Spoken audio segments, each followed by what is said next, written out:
My name's Diamond Dallas Page, WWE Hall of Famer and creator of the DDPY fitness system. For decades, I have always been ahead of the curve when it comes to holding back the hands of time. At 69 years young, my regiment is not for the faint of heart. My routine challenges even the fittest athletes who are less than half my age. But to me, it's just a typical day.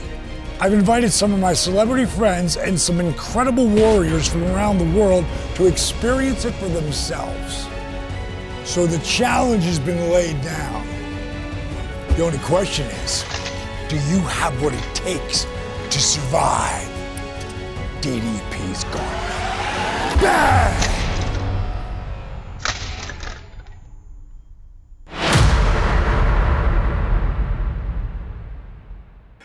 Hey guys, it's me, DDP, and welcome to DDP's Gauntlet. Today I am joined by one of my closest friends. We've been through thick and thin together, Eric Bischoff. And this, as you know, this is a conversation with DDP. And I get to preface this. There's my story, there's his story, and then the story that really happened. But today I'm really concerned with, I want to know, for me and you to talk, I do interviews and you do interviews, and sometimes we'll come up probably, and then you'll say something, I'll say something, but no one really knows our relationship. How the fuck did these two guys in the AWA? I was thinking about that on the way here. Wow, did this really happen? You couldn't plan it because nobody would believe it. But you so eloquently, thank you very much for the induction that you gave me in the Hall of Fame. We're around Hall of Fame season right now. Dude, it was really touching. It was really touching. And the first part of our initiation into the breakup fight, and you said it so beautifully, and then you got into the rest of the story that you were going to tell. But there was something that happened after, the next morning. And the thing is, we both go in our rooms, separate, and you're with your wife, I'm by myself. The next morning, I wake up, I got one thought in my brain. What happened last night? And I'm on my way to your room. Walking, putting my shirt on, I'm going for the door, and I hear, and I open the door, and it's you. And you got your leather coat on, your hair, how long has your hair been silver? Well, since I was 28, but back then I was still dyeing it black. And it was down to here. Yeah, it was pretty long. It was long hair, you look like a biker, and what I remember, okay, again, my vision, his vision, what happened, there's something that happened there that made me respect you at a different level. And this is how I remember it. So I remember opening the door, and as soon as I opened the door, I think it's a maid. And you go, it's an ugly maid, dude. And you go, to me, I heard I was a real asshole last night. I said, yeah, you were. As a matter of fact, I was on my way to see you right now. And you said, I saved you the walk. Which said a lot about Eric Bischoff. But this was what blew me away. How I remember it, you said, there's two ways we can handle this. One, accept my apology and shake my hand. Two, and you pulled your front three teeth out and said, or punch me in the mouth. Whatever you think's fair, I'm good. And I had been in the bar business at that point. I think I was 31 at the time. I started in the bar business when I was 17. I was 6'4", skinny as a rail, but and they thought I was 18 because I was working day crew and whatever. I've been in the bar business for, at that point, 13 years.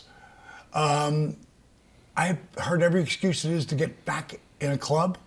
Reason why I promise I won't, or whatever. I never had anyone have the integrity and the craziness and the balls to say that. And I know you probably thought I still friggin' hated you later, but I said I'd much rather shake your hand. Like, to me, I popped. Do you remember that at all like that? Parts of it, yeah. And I think you did, based on my memory of everything, pretty good job of recapping that. You know, the difference is I didn't hear that I was an ass. I had a couple beers in me that night. I was ready to fight because it's usually kind of fun anyway when it's over. You know, something to talk about. But let's talk about that confidence that comes with it. You were black belt karate. I don't know what level you were, but I knew you weren't really afraid of anybody ever since I'd known you from then on. No, well, you know, I grew up in Detroit. Right. I got my ass kicked on a regular basis. Sure. On my way to school, Bobby Castillo would take my lunch money, and if either I gave it to him or he beat my ass every day. Right. He's like, I failed 3 times. He had a beard in like 6th grade. Right. But you know, that was my life, and that was just like, well, that's what you do. I thought everybody lived that way because that was kind of the culture. Right. And it wasn't, there was no knives and guns and crazy stuff. Right. It was just, you get into an argument with somebody, you go beat each other's ass, and then all of a sudden it's your best friend. So that's just the way I grew up. And then obviously, I got into martial arts, and it helps with confidence quite a bit, and amateur wrestling and freestyle, Greco, all that stuff. And I was never really that good at any of it. Wrestling side, I was pretty good at martial arts, but in wrestling, I was like just Joe average, but I loved it. I loved the contact, I loved the challenge. So yeah, confidence has never been an issue. But I remember that night. I very much remember that night because I was hot, and I woke up the next morning. And it's not like I was so hammered I didn't remember anything. It's like I woke up and I went, that's a bad look. That's just because I was new to the company, right? And Vern, he'd let a lot of stuff slide, but I didn't want that, right? So I just felt like an idiot. So I woke up. I told Laura, I said, "I'll be right back." She said, "Where are you going?" I said, "I'm gonna go finish what we started last night." And of course, she thought, "Oh, you asshole!" She was pissed at me, but yeah, the rest of it was all pretty. Except for his 2 teeth, not 3. Was there 2? Yeah, there was only 2. I remember when you pulled those teeth out and said, "I'll punch me in the mouth." Because the dental work is really expensive. To this day, if it looks like, about once every 10 or 15 years, I'll find myself in a situation, I just go, "Oh, hell with it, let's have some fun." And it's like, I'm watching my face. I may get cut in half with a body shop, but no one's touching my face. Right. I can't afford it. I got $40,000 worth of teeth in my mouth. You be careful with that. Well, it just to me set the pace. And then when I heard, like, Dusty came up to me and he said, "Have you heard of Eric Bischoff?" I go, "God, that name sounds familiar, but I can't place the face." Now you're fast forwarding. Fast forwarding it, years. 10 years. no, not really. That was in '89, and then in '91. Oh yeah, it was only like 4 or 5 years. 3 or 4 years. 2. Okay. 2 I'm years. Good at math. Yeah. But I remember Dusty pulling me aside because by that time I've gotten in. Dusty was working Florida Championship Wrestling. Right. He brought me in, and we formed an incredible bond. Knowing the dream, really like surprised I had that amazing relationship with him, because he would say I can count my friends on my 5 fingers. People who I really trust. And bottom line is that he had left, gone to New York. They put polka dots on John Wayne meets Elvis, and now he was coming back, and he was in there, and he brought me in and a couple other people, Magnum TA and a few others, and they put me in doing color, and you were coming in. I guess I don't know who had brought you in. Jim Hurd, yeah, and he said, he goes, "If you like him," he goes, "help him out." He goes, "If you don't, just let him bury himself." I mean, that's really what it was. And it was said like that, and it was like, hey, if he's a good guy, help him out. So he said, make sure you do the color. You do the color. Make sure he does play-by-play, because that's how they called that shit back then. Yeah. And, you're playing, because Atlanta, we know the weather is insane, so you could be circling forever. And you're really late, and I had to get to Columbus.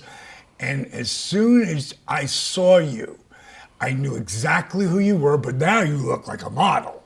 You went from looking like a biker to a model. You got the swing on, you look handsome as hell. And you walk in and hey, I go, hey man, I go, we got to get in the booth. We got to go right now because I got to go down to the TV. So we never even got a chance to talk. So that was. See, now that one I remember a little differently because I came in the night before. I didn't. Yeah, I didn't fly in the day of. That's weird. Yeah, okay. I flew it because I stayed at the Omni Hotel. Okay. And I remember this because, it's a CNN Center, and this was before Fox News and MSNBC and all the other stuff. Right. It was like CNN was like the biggest news organization in the world. And I've always been a bit of a news junkie anyway, current events. So for me, it was like, wow, I'm in this, I went from Vern's studio, as it was. A little different.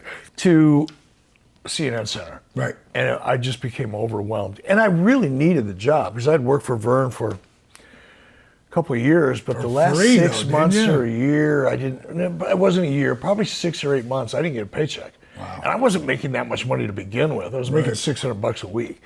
So it's not like I was rolling in cash. But I loved it and I didn't want to get out of it. I was making 3 times that much money when I took the job in sales, but I really thought it was a great opportunity. So here's my story that's a little different than yours. Right. Flew in the night before, stayed at the Omni, got up there. Now I didn't know who I was going to be working with. I just was told to show up, right? I knew told me where the studio was, show up at the studio at whatever time. I showed up not knowing who's it going to be until maybe a half hour before. I called Keith Mitchell and he said, okay, I didn't know Keith. He said, okay, yeah, I'm Eric, come on down. Your Diamond Dallas Page is here to work with you. And I went, are you kidding me? Are you freaking kidding me? Because we hadn't spoken since that night. Probably. And I'm thinking, I needed this job so bad. My kids were like this tall. They're eating shitty rice and beans and, just cars being hauled out of my driveway, being repossessed, and just nasty stuff going on, right? So I needed the job, and then I find, okay, so the guy I got in a fight with or they had to break up a fight with, that's going to be my color guy. He already works here. I'm toast. I'm just toast. And then we got into the booth, and you immediately shifted into coach gear. It was like, here's what they're looking for. I'm telling you, this is what they're going to like to hear. This is what they're looking for. And we did whatever show we did, WCW Pro, I think. And halfway through it, I thought, I haven't sounded this good ever. This is great. And we're all I was just giving you shit to say so we could go back and forth. Because I respected you. I knew what to say. It's not like I hadn't done play-by-play before, but you knew what they were looking for. Right. Because it's a very subjective business. It's all what some one person thinks is good, right? It's art. Some people look at it and go, huh? Other people go, just start crying when they see it. It just depends.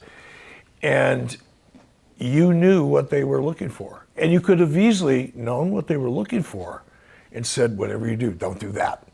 Right. You know what I mean? Right, sure. And that's what people don't understand, because color and play-by-play it's really easy to do it incorrectly. Right. So, yeah, so it was fun. I remember we got to the end and I said, let's lay it down. Tell me if you remember this part. And I remember you saying, hold on a second. Can I ask you a question? And I swear I know this part happened to me anyway. And I said, yeah. He goes, do you remember me? I said, yeah, you're the guy I was got in a fight with in the AWA. He goes, just checking. Does that sound familiar? Yeah, it sounds familiar. I thought maybe you had. To me, that was like, okay, we're off, boom. And then where I go from there in our relationship is, I remember saying something like, hey, I bought a house. You go, I bought a house. No, that's right. Well, no, it's a little different. Because you bought the house, and then, because I had been commuting. I still live in Minneapolis, so I would fly in on Sunday nights, shoot Monday, Tuesday, usually flew home Tuesday night or Wednesday morning. Right. So I was just flying back and forth, which was just fine with me at the time. And then when Jim Herd came in, it was like, you're going to work here, you're going to have to live here. And then you had just purchased a house from Dusty's wife, Michelle. Cody's mom. And you said, call her, Dusty's wife. And I did, and I bought a house down the street from you from her. Did you know, though? Because I don't No. remember. Right, that was the thing. No. Like, Michelle, Atlanta's so big, and that it ended up on the same street. Michelle never said anything to me. You never said I anything. might not have bought it had I known. You know, our lives might have been completely different. Well, I was thinking that early on, you know, when we first started this conversation, because, you know, I think a lot about, and part of it is a conscious effort to always be grateful, because it's so easy to take things for granted. Sure.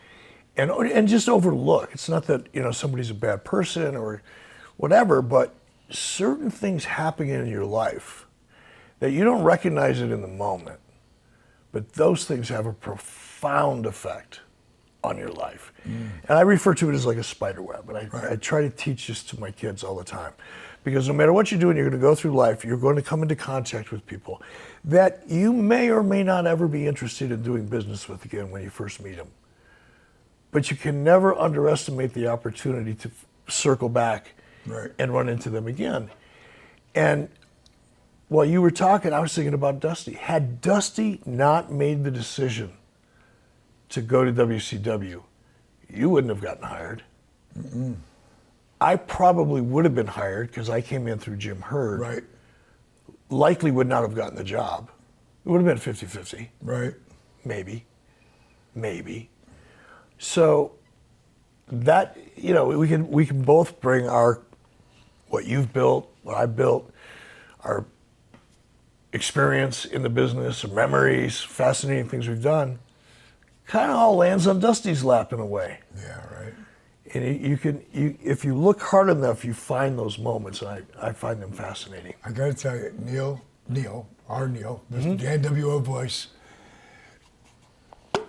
for a birthday present, he gave me this yesterday, and it's from Gordon Soley signing a picture for Dusty. Wow. How crazy is that? That's awesome. Those two guys, in a moment of time, were captured at the table of Florida Championship awesome. Wrestling, where they're side by side, and that was a personal gift from Gordon to Dusty. And I've been holding on to that 25 years, and I knew who was worthy of it, and that's you. Thank and I you, appreciate bro. everything you've done, buddy. I appreciot you, man. Yeah, man. That's a great shot. You inspire all of us, man. Oh, God. American dream. God, I got so many crazy memories with him. But I want to stay on us. So we both get homes across from each other. We end up driving to the towns together. That was fun. That was one of my favorite memories. You know, people ask me on my podcast, what's your favorite? What's the one thing you remember the most? And everybody's expecting something big. Right? Like, when Hulk Hogan turned or whatever. And those are all obviously very important moments in my life, but they're not the ones that when I'm by myself or if I'm driving down the road or waiting for a plane or whatever, and you just get lost in your own thoughts. And I don't spend a lot of time looking backwards, to be honest with you. I don't think about the past very much at all. But when I do think about what I've experienced and what's important to me, it's the little things. And those road trips, you know, they were short road trips. You know, Atlanta to Columbia, South Carolina, or to Rome, Georgia, Alabama, Dothan. We had a night, I'll never forget this night. Fortunately, neither one of us drank, well, a little bit. But we were driving through Alabama, and it was pouring down rain. And this is one of the things I remember. This is one of those moments that when I reflect, I go, oh man, that was so badass. We're driving down a road, and it was pouring down rain, and and there were frogs everywhere. It was like a freaking horror movie, man. It was just like, you see those TV shows or those news stories where people going down a river and there's like fish jumping in the boat. Those crazy, I don't know where they are, South America, whatever this shit is. And they're flying, it's literally just thousands of fish flying like crazy. Only take out the fish, insert the frogs. It was the craziest thing ever. I remember riding over it. It's just like greasy, thick with dead frogs. It's just unbelievable. But those road trips, and I remember that night we were listening to, it's a Hank Williams song, Midnight in Mount Montgomery. Oh, yeah. And it was such a haunting song. And then we're in the middle of a horror movie with frogs. But I remember that. Those are Dude, those are that's cool moments. clear. That's as clear to me as you saying that going down the road. What the fuck is this? And it didn't just last a couple of seconds. No. It lasted for minutes. It was we're in the crazy. middle of nowhere, Alabama, so it's not like there's street lights or there's... Right. We're in the middle of nowhere, Alabama. Right. We might have been the only car on that road for 40 miles in either direction. Right. It was just bizarre, but it was cool as hell. And then, you know, maybe on the way there or on another trip, you drive through some of those small towns and you see a part of America that you just don't see in the news, and you don't see when you go traveling. And some of it is somewhat depressing. You see what poor really looks like. Right. You know, people think they know what poor is because they can't afford a new Lexus or because they can't afford to send their kid to Yale, whatever. Everybody's got their different thing. Sure. But got to look at poor up close, and it's a good thing to know. It's a good thing to experience and be aware of. Yeah, that memory as clear as day. So we're together. We really gotten really tight over the years. Each other's families, hanging together. There was a point in time where they let me go as a manager, and I'm going to be a wrestler. I have no other choice. And I remember you going to me, "Are you crazy? You're too old. You can't do that. I mean, your body's already too beat up. You can't. I'm listening to you driving the car now. You're complaining about your knees and your back." Oh, because you would take. I pick you up in the morning. I come by and pick you up. And you come out and he's got 3 coolers stuffed with stuff, you know, food that you were going to eat that day on the way there. And an ice pack up here, and an ice pack here, and I'm just going, how the fuck do you get out of the house all wrapped up in ice like that, man? Yeah. So yeah, I was a little shocked. Yeah, and then I remember there was a point in time now where I'm friggin' working, wrestling, but I'm still doing color commentating. I think, I'm not sure, maybe not, but I do remember that you were so mad that you said, "It's someday I'm going to take Bill Watts' job. I'm going to take it." Yeah. And I said, "What the hell?" Oh no, I remember we were driving around. It was a Saturday morning, and because you do that every once in a while, you'd either come over or call me or whatever. We'd go out and eat some Mexican food or just drive around because you had that Mercedes convertible at 450 SL. It was a cool car. Weather's nice like it is here. You just Saturday morning, you just pop the top, drive around and talk wrestling stuff. But usually it was fun, but Watts had me pretty hot. But you got to put him over because he really lit that fire under your ass. Like more than anybody that I know from an outsider looking in and watching, like, man, actually, he. And I said, "What makes you think?" And then you started to give me some of the things that you were doing while you were still in AEWA, but you were working on. And I was like, maybe he could get that. Maybe he could at some point in time. Never thinking where you would go. I'm just talking about executive producer of the television program or something like that. And then, of course, I'd tear my rotator cuff, and then they let me go. And I know Cowboy ain't bringing me back, you know, because, you know, I'm 36 and I'm friggin' still the shits. So he's not going to sign me. And that's where Jake and I started on that quest of trying to make me better, but me and you stayed tight the whole time. And then tell us how it came about that I know Shaw had something to do with it, if I remember correctly. Well, Bill Watts, very controversial the way he left. He made some comments that were racially insensitive, to say, that's putting it really freaking mildly. And Bill Shaw had a meeting with all the employees, not talent, just staff. And I was just staff, and I was on my way out the door. I'd already made up my mind because I didn't want to work for Bill Watts anymore. I was on my way to LA, quite frankly, and had sold a show there, to be honest. So Fox Kids Network was the first show I ever sold. Sold it with Jason Hervey, as a matter of fact. And that's when he was dating Missy Hyatt, right? He was all of about 19 at the time. Oh my God, going on 15. He was having a good time. So I was on my way out the door. Pretty much, you know, Lori was reconciled that. And I went to this meeting, and Bill Shaw was really honest. He said, "I'm just here to let you know, Watts is gone. He's not coming back. And I'm taking over for now." I'm paraphrasing all this. Right. Not permanently, but for now.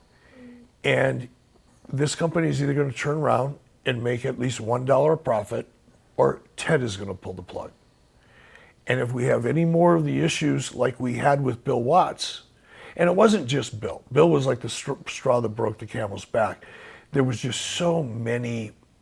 WCW was a magnet for stupid lawsuits. And Bill just had his fill. It was bad PR for Turner Broadcasting. That's what did Bill in. Watts. So when Shaw said, here's what's going to happen. This company's either going to turn around or Ted's going to pull the plug. And I looked around the room, and there's a lot of people there. I didn't really care because I was on my way out the door anyway. Right. But I'm looking around and going, man, this is devastating. And I didn't want to see it happen, but I had already kind of divorced myself of it. And then Bill went on to say, and here's what we're going to do. We're going to hire an executive producer to turn this into a television show instead of a wrestling show. Excuse me, Bill, could you say that one more time? It's like, really? He goes, yeah, we're going to go outside of the company. We're not bringing any more wrestlers to be presidents. We're going to go outside of the company, and we're going to find professionals because Turner is a television company, and this is a television product, and it's going to be run like a television product. It was kind of stiff like that. He wasn't pulling any punches. And I got home and I told Laura, I said, I think I'm going to throw my name in that hat. It didn't matter if I got the job or not because I was packing anyway. Right. I had nothing to lose. And I was inspired enough by Bill that I said, I'm going to give it a shot. And I did, I don't remember how I did it. When I just called Bill's office or left a message with his assistant. And he called me up and interviewed me, and he interviewed me again. And a couple other people interviewed me, and then I got the job. Yeah, man, and that was the beginning of it. That was the fun part. That was the beginning, and that was so much fun. It was so much fun. Because I'd never done anything like that before. Sure. I'd never run a company that big. I ran a landscape construction company, but A little different. I did that with a shovel in my hand, so it was not quite the same thing, right? But yeah, it was a really exciting time. And so you're still in that position, I believe, as you're bringing in Hulk. Is that right? Or were you in a higher position? I was originally they brought me in as an executive producer, and I had nothing to do with wrestling. I didn't hire any wrestlers. I couldn't fire any wrestlers. I had nothing to do with creative, and I didn't want anything to do with creative. I had zero confidence in creative because I'd never done it. Sure. I'd been around it kind of peripherally, and you get a feel for a little bit, but I didn't know how to. I had nothing to do with the wrestling side. That was all Bob Dew oversaw wrestling operations and the business side of WCW. Right. I handled everything television. So if it got produced under the So executive when did producer. you make that next level? What's funny is I was in a meeting with Bill, Shaw, Bob Dew, and a couple of department heads like Sharon Sadello and several other people, VPs and department heads. And the big effort was just stopping the bleeding. Sure. Because WCW was losing so much money. You can't think about making money until you stop losing money, right? So all of our focus and energy was on cost savings. What can we do to cut costs? So I went to a meeting late in the afternoon. It was like 4 or 5 o'clock. And because it had nothing to do with television operations, or not as much to do, I was surprised I got invited to the meeting. I did. Sat around a table a little bigger than this, and all the department heads and everybody went around and said, okay, this is what I'm going to do to, cut some costs and try to get closer to profit. They went around the table, and they got to this guy by the name of Don Sandifer. Don Sandifer was Bob Dew's drinking buddy, right? They liked to party. And at the country club and that kind of thing, right? They were, at the time, they were in their 50s or 60s. We were in our 30s. And Don Sandifer was the guy that was booking all the buildings, right? It was his job. And Don said, well, we're going to increase our house shows from 104 to 185, whatever the number was. It was a substantial increase in house shows. And if I'd have thought about it, I wouldn't have spoke up because that would have been risky. Right. But I just brought it out. I said, why the hell would you do that? I said, if you lose money, I literally said, in front of Bill Shaw, I shouldn't have done it, but I'm glad I did. I said, Don, help me understand, because I'm not in your side of the business, but if you're losing money every time you go out the door, why would you go out the door more often? Right. It doesn't make sense to me. Help me out with that. He got fired the next day. Bob Dew got reassigned, and I was made vice president, senior vice president, some vice president. So I was executive producer / VP. And that's when I started getting more involved. I took over the wrestling operations side. I stayed out of creative. Dusty was doing creative. Right. And I listened in, more to learn and curiosity than anything. But I spent a lot of time just listening to Dusty and being around it, but still at that time I had nothing to do with creative. It was all of the business of WCW without the wrestling part. So what year do you think we were about that? 93? 93, 94. It was right before I brought Hogan in, I think. And how did that come about? We were shooting Disney. We were shooting at Disney MGM Studios, and we'd go down there for, if you remember, 5 days, 10 days sometimes. Sure. Long stretches. And we shoot 3 shows a day, 4 shows a day, whatever it was. And while we were down there doing that, Hulk was filming Thunder in Paradise. Hulk Hogan is Hurricane Spencer, which was produced by the same guys that were producing Baywatch. They had a lot of heat on them back then. They were doing really well, especially internationally, with Baywatch. So they were filming there, and I don't know who I said it to. It might have been Ric Flair. Rick says it was, and he's got a good memory for this kind of stuff. And I said, man, wouldn't it be great if we could get a meeting with Hulk and maybe get him here? He goes, I can set that up. Oh, so Nate said. I said, really? He goes, yeah, I can. I'll give Hulk your number and have him give you a call. I'm thinking, okay, right. Not going to happen. About 3 or 4 nights later, I'm laying in bed with Lori. It's like midnight, whatever. Just about ready to fall asleep. Phone rings in the bathroom. I get up and I don't know who the hell's calling me at midnight. Pick up the phone. Hey, brother. I went, whoa, it's Hulk. We had, short but good conversation, and I flew down the next week, had dinner with him, and got along pretty well, and had a follow-up meeting, and then before you know it, we were talking deal. Well, got to believe that was nowhere near cutting costs. But we're skipping around the timeline quite a bit. By '94, we'd cut quite a bit of cost. By '94, I'd already started doing Disney. Okay. And Disney was a real pain in the ass in a lot of ways.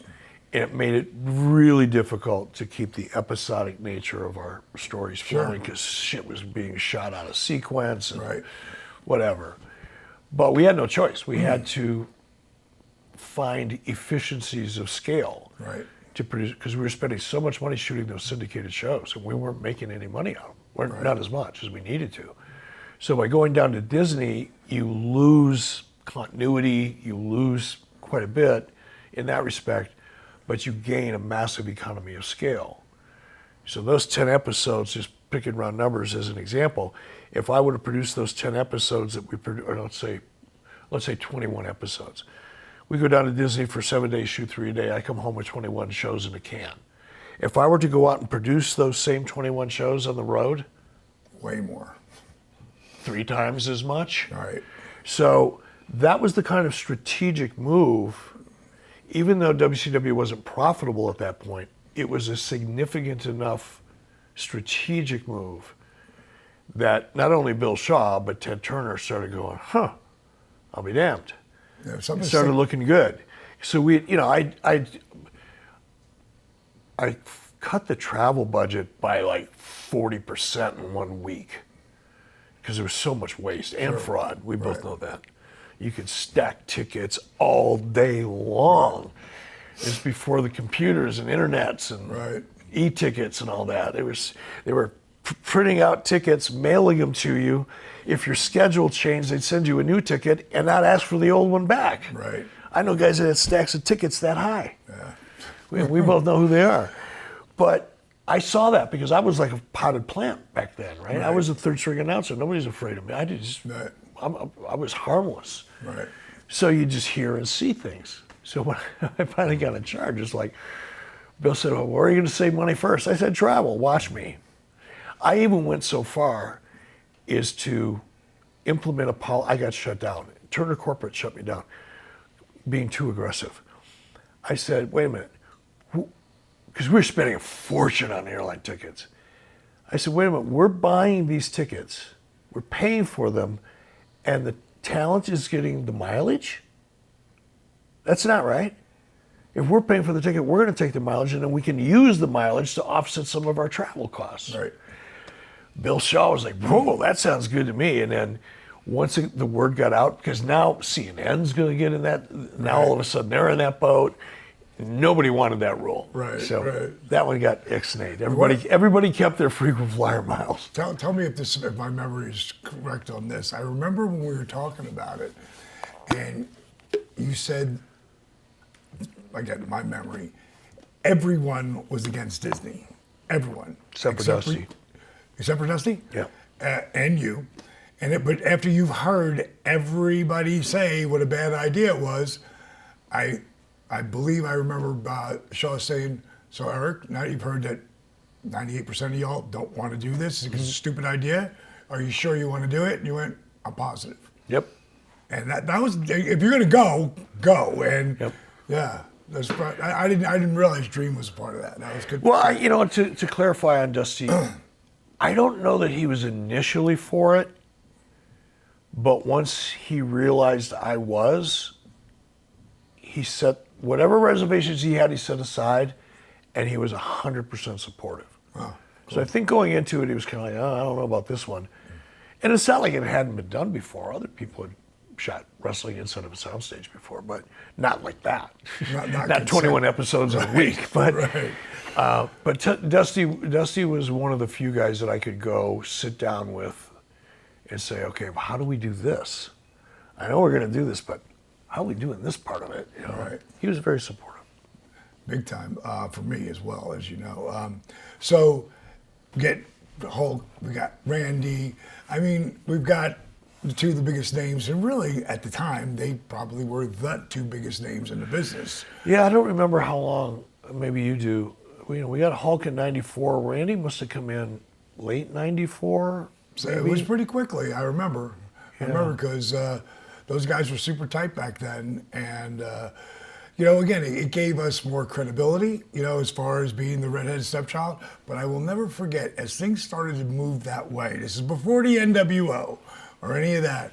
I can remember you saying, "We are gonna be number one. We are gonna kick McMahon's ass." Mm-hmm. And I'm thinking, what the fuck is he smoking? There's no way. But you were so, I tell everyone, my favorite quote of all time is, the repetitions of affirmations leads to belief. Once that belief becomes a deep conviction, things begin to happen. Mm-hmm. Now, when I tell you what his affirmation was, you're gonna know exactly who said that.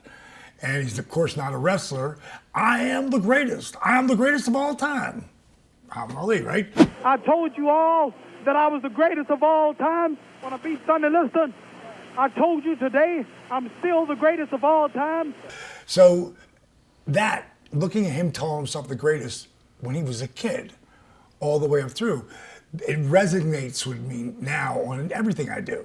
But you said that. It's just like I was saying, I'm going to be one of the top guys. I'm going to be in the main event. I'm going to be headline pay-per-views. No one else saw it. I saw it. You saw your dream. I saw mine. It was just so crazy the way we parallel lines. Kind of in different universes, so to speak. Not universe, but different hallways in the same building. But yeah. I'll get that one of my favorite memories ever. But so tell me how you remember the NWO coming alive. When right before anyone's there, before anything is happening, things are churning, but how do you remember that? Because again, just two different memories here. Well, it goes back about a year before Scott Hall became available. I'd been going back and forth to Japan quite a bit. And again, context is really important here because, number one, it was a long time ago, and people forget what the conditions were like in the industry. Forget about just WCW. I'm talking about in the industry. WWE was coming off the steroid trial, right? Their business was bad. They were not doing well. Their house show business was not doing. They were doing better than WCW. Right. But if you go back and look at their revenues, they were falling precipitously as a result of the steroid trial and all the bad publicity that came with it. And WCW was way behind that dismal picture. But I'd go over to Japan, and I'm looking at, for the big Tokyo Dome shows, I'm looking at 50, 60, 70,000 people in the Egg Dome. And like the first 20 rows, all the men were in suits, like shirts and ties and jackets, like the big time fights were back in the 50s and the 60s. And that impressed me. And then I found out the average ticket price, now we're going back to 1993 and 1994. The average ticket price then, I was told, was over $140. That's a lot of money back then. I think that's right. It was well over 100.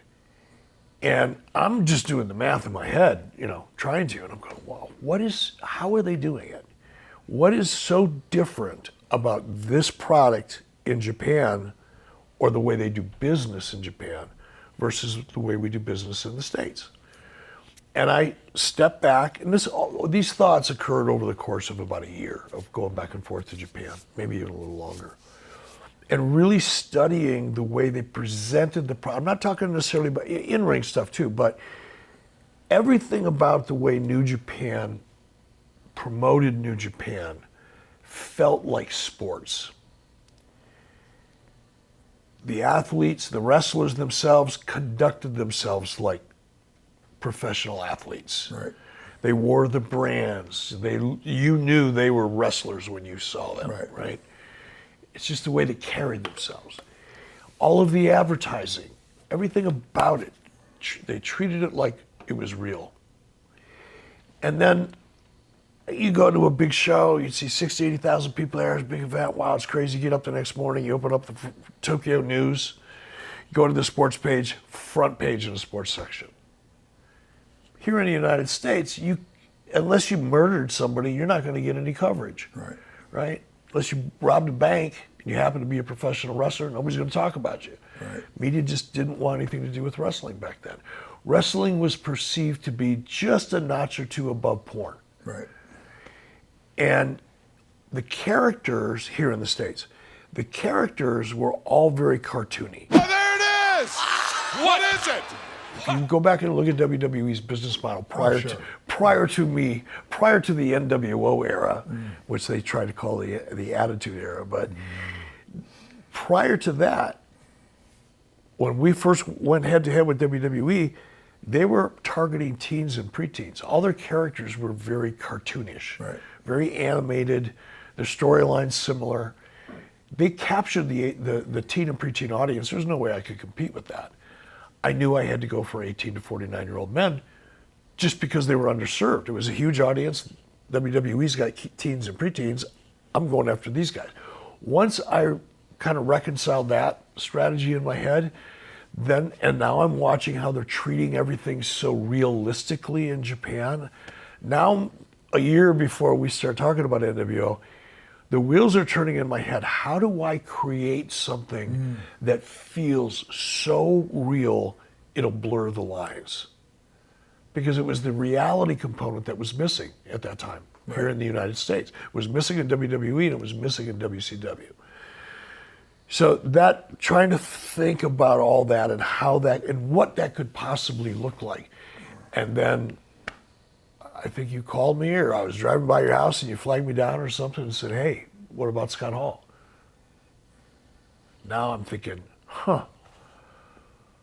that's somebody coming in from the outside. That adds a level of intrigue to it, as opposed to turning somebody that's already there. Right. So, we did the deal with Scott through you. You brought that to the table. And then Kevin came shortly thereafter. And I think you told me Kevin was available just a couple of days or a week after Scott signed, or Scott showed up. So there was a very short window there. It was like literally right. We knew he was small handful of people who knew he was coming in, but then at that point, I remember when it happened. This is how I remember it. We were having a beer in my garage, and at some point I said something about Kevin, and you said he's an asshole. I go, why is Kevin Nash an asshole? He said he lied to me. Oh, and that's where I lied to you about what? He goes, well, he said he wasn't going to take his release. He wasn't going to WWF. I go, bro. He was making $60,000 a year. Right. It was costing him money. Kevin Nash is not. He's a good dude, man. Like he's to me, one of the best guys in the business. And he goes, is he? So really? Because I know at this time me and you have a serious bond, and you're like, if you say so, you really say so? I said, yeah, I do. You go, well, give him a call. Yeah, I wasn't really hot at Kevin. I just didn't trust him because. And that's the deal. Again, it didn't matter to me that he left because that wasn't my world at the time. He left. I had nothing to do with the wrestling side of the business. I was just on the TV side of the business. But we had gotten a little, friendly and close, and had some good conversations from Detroit. I'm from Detroit, whatever. Had something to talk about other than wrestling. Sure. And.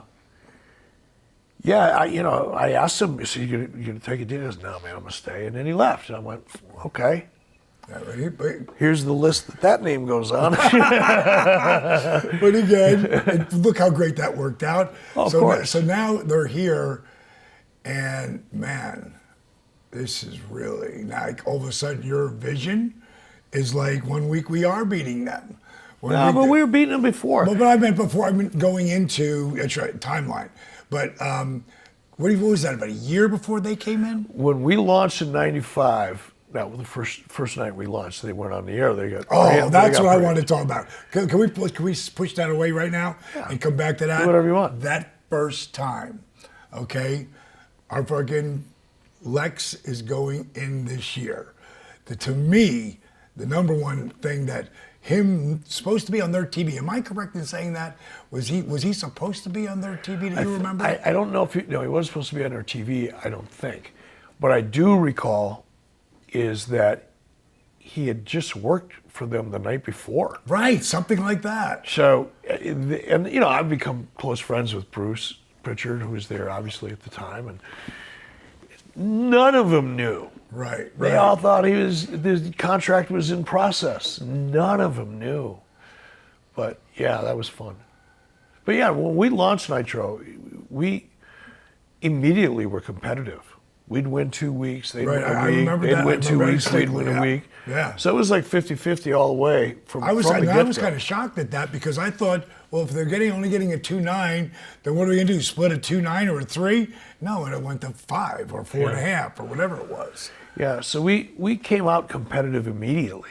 And then once the NWO hit, then it was just a landslide. Yeah, it was crazy. It was a crazy time, man. Just being in the middle of all that and watching it all happen. Like, the thing is, I thought that was the coolest was that we got to do Nitro and then go to the hotel, have a beer. And watch Nitro. And watch Nitro. That was awesome. And we, the dirt sheet narratives, of course, everybody's in the bar drinking and partying after the show. Well, those same people wouldn't know what it's like to actually go out and perform in front of 5 or 10 or 20,000 people, because that jacks you up. I mean, you talk about an adrenaline rush. So yeah, it's 11 o'clock at night, but does anybody think when you've just done 2 hours of live TV and you're high as a kite, I mean, you're excited as a kite, that kind of high as a kite, although there were some of the other kind of high as a kite too. Yeah. But, you're so jacked up and excited. And we went from, if you remember, WCW was a joke. Yeah. WCW was like, we loved it because it was our paycheck, but people look at us and, oh yeah, keep trying, little fella. Right, you keep trying. Redhead stepchild. They weren't going to let us ever get it. But once you went head to head, I'll never forget you coming over to my house and going, Ted wants to go head to head with Vince, and I said, why would we go to another night so we don't have to deal with that? He goes, ain't gonna happen. Head to head, that's how I want it too. And, because you're a fighter, and you wanted to have that, and again, Well, it's the fighting thing. It's a competitive nature is That's what it what I is. mean. It's just a competitive nature. But it's also smart business. Yeah. If you're going to open an Italian restaurant, why not open one up right across the street from a French restaurant? Because before you know it, people will start going, let's try that new Italian place instead. Right. Instead of building a restaurant on the other side of town. They're already drawing the traffic. The audience is already coming to the French restaurant. All I got to do is put up a good Italian restaurant, and I'm going to draft some of that audience. And that was the logic behind it, and it worked. But no, we were competitive all the way up until NWO, and then it was just like an avalanche. Yeah, so I didn't want to talk all wrestling. I just wanted to get that beginning part, because a lot of people don't know that, like, our story. They think they know from whatever they heard, but they don't know, because we came from such as low as you could go to as high as it could go, and it was such an amazing ride, bro. It was and I loved doing it with you. And I got it, going to the WWE, which was where my heart always was, because being from Jersey. Sure. WWF is where it all started from. And I never, and it was so funny, I did Austin's thing about a year ago, and then I brought this up when I was on Taker's show, and he said, when Austin said to me, he goes, "Did you realize the heat you guys came in with?" And I said, "No, I didn't. I didn't even think about it. I realized it once I got there." And one of the things about our relationship, as we went through it, because we were tight and you weren't a nepotism dude, I had to work way harder for it. People don't believe me when I tell you. But it's true. I was so much harder on you because I knew if there was even the slightest indication that I was accommodating your goals, what you wanted to do, number one, I'd have to live with it. I'd have to live with that heat, and so would you. Right. So I knew I had to go, not only just be aware that I don't do it, I cognitively made a point of being overly critical and harder to get. My attention. Believe me, I know. And it wasn't because I wanted to, because I knew I had to, or otherwise it would have been a disaster. It made me work even harder, because it was just I was so fixated on that goal, just like you were on yours. And there's times where, I'd be helping somebody, but it wouldn't, so other people would think I'm not helping, I'm trying to destroy them. No, I'm trying to help them. That's what I fucking do. And, you